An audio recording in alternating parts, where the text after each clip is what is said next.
ഇത് കഴിഞ്ഞ ദിവസം ഞാൻ ഈ ചെടീൻ്റെ മുകളിൽ നിന്ന് മുറിച്ചിട്ട് ഒരു ചട്ടിയിലാക്കിയതാണ്. കണ്ടോ, ഒറ്റ ഇലയും ഒരു പൂവ് ഒന്നും പോയിട്ടില്ല. അതാണ് ഇതിൻ്റെ ഏറ്റവും വലിയ പ്രത്യേകത. ഇപ്പോൾ നമ്മൾ ഈ ചെടി ഇങ്ങനെ മുറിച്ച് കഴിഞ്ഞ് കഴിഞ്ഞാൽ സ്പോട്ടിൽ പിറ്റേ ദിവസം മണിക്ക് ഇലയൊക്കെ പോയി പൂവൊക്കെ കൊഴിഞ്ഞ് വെറും അതിൻ്റെ കമ്പ് മാത്രമാവും. പക്ഷേ ഇത് ഞാൻ മുറിച്ച് വെച്ചിട്ട് ഒരു ഇല പോലും പോയിട്ടില്ല. ഇതെങ്ങനെ ചെയ്തതെന്ന് ഞാൻ കാണിച്ചു തരാം. ഇത് ഇവിടുന്ന് ഇളക്കാൻ പറ്റില്ല, ആ ചട്ടി. അതിൻ്റെ വേര് മണ്ണിൻ്റെ അടിയിലേക്ക് പോയിട്ടുണ്ട്. ഇളക്കി കഴിഞ്ഞാൽ ചെടിയുടെ മൊത്തം ഇലയൊക്കെ അങ്ങ് പോകും. അപ്പോൾ ഞാനിത് കണ്ടില്ലേ, ഈ കട്ട് ചെയ്ത ഭാഗം കണ്ട, ഇത് കട്ട് ചെയ്ത് വെച്ചതാണ്. മറ്റേ ഭാഗം കണ്ടില്ലേ, വേറെ ഒന്നിന് അത് കട്ട് ചെയ്യാൻ വെച്ചതാണ്.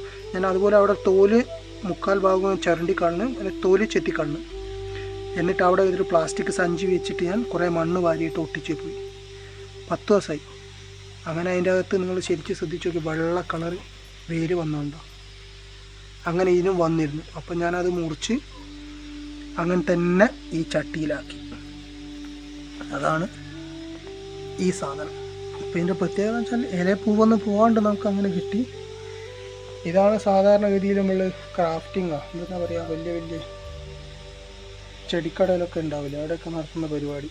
ഇതായിട്ട് വലിയ റോക്കറ്റ് സയൻസ് ഒന്നുമല്ല. ഇതിൻ്റെ ഇല കുറച്ച് മുമ്പ് ഞാൻ മുറിച്ചിരുന്നു, അല്ല കമ്പ് ഞാൻ മുറിച്ചിരുന്നു. ഒറ്റ മുറിക്ക് തന്നെ പിറ്റേ ദിവസം ആകുമ്പോഴേക്ക് എല്ലാം പോയി ഇലയൊക്കെ പോയി പോകുന്നില്ല. പക്ഷെ ഇത് നല്ല അടിപൊളിയായിട്ടുണ്ട്. നിങ്ങൾക്കും ചെയ്യാം ഇങ്ങനെ. വീഡിയോ കണ്ട എല്ലാവർക്കും നന്ദി, നമസ്കാരം.